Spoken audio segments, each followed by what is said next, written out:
Social Justice and Empowerment की Union State Minister Ramdas Athawale की numit nini की Sikkim khongchat Sikkim da RPI Athawale State Unit lingkhatkhre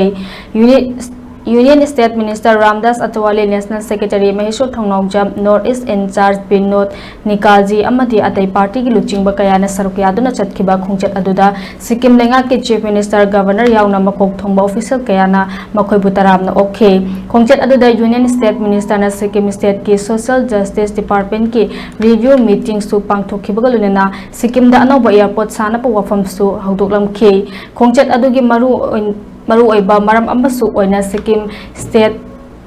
ki Ronpu District da RPI Athawale State Unit su hangdoklamkhe haudokpagi thorom aduda Maheshwar na Sikkim asi hanagi regional party na chalaiba state ama oibana RPI Athawale ka khwaidagi chanaba state ama oiragani party asi Manipur state ki oina su regional party ama oina state election commission na sak khangduna lairabani maramasna party asi state party ama oina chalaidi asumna Sikkim da su regional party ama oina lairaga hanagi lairiba regional party asida sawatuna punna chapminaraga awang nongpok India da lairiba state sing hena chawkhatpa state abamam oiraktaba kanna khona si haba wafam phongdokhe tungda Sikkim na statehood fangkhibagi chahi yankhai surakpagi MG mark da pangthokhiba gudu Cultural Festival da su saruk yake khongchat aduda Sikkim State lenga ki mari leinaba Minister MLA yauna bakok thongba official kayana Union Minister amasung National Secretary bu taramna okhibaga loinena khongchat da mapung fana saruk yake